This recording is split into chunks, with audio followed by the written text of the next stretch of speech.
GLX تقدیم می کند.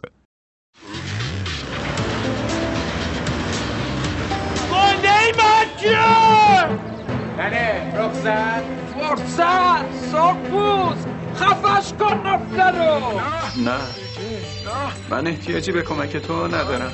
اربا خاک مادرم بیا پایین. بابا بگی دیگه. اگه اومدی مثل این فیلم ها منو قانع کنی که خودم رو پرت نکنم پایین، باید بهت بگم کور خوندی. پیپم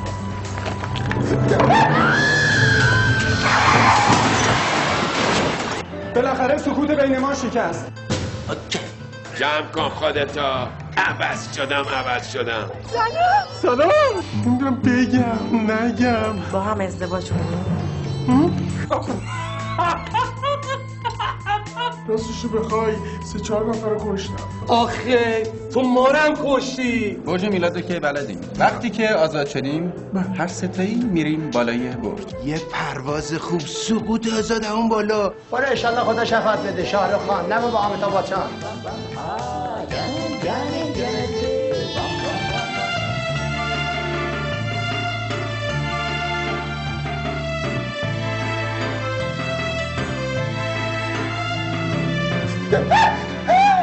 خوش گذشت؟ با من ازدواج میکنی بانوی زیبا؟ با این خفتی که به بار آوردی نه. یه مرد کامل، یه آدم همه چی تموم، فول آپشن، کاپش خلبانی هم که داریم. چرا واقعا؟ ایول خر شدم. پسرات حالا عاشقت شدن. نازی جون من پسرم. خیلی خوب اوکی. آقایون چه شد درویش با بنده کار دارم. او پنتیوم 4. شما که پنتیوم هزاری.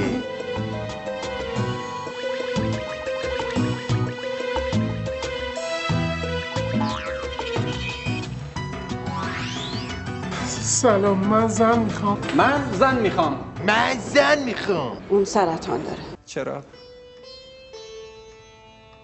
چرا با زندگی ما اینجوری کردی پدر؟ نگاه کن فقط با نگاه کردنت منو تو رویای انداختی.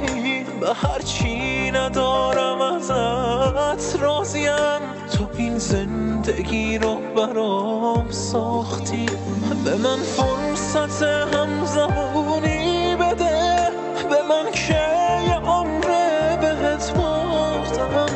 واسه چند لحظه خرابش نکن. بوتی رو که یک عمر ازت ساختم.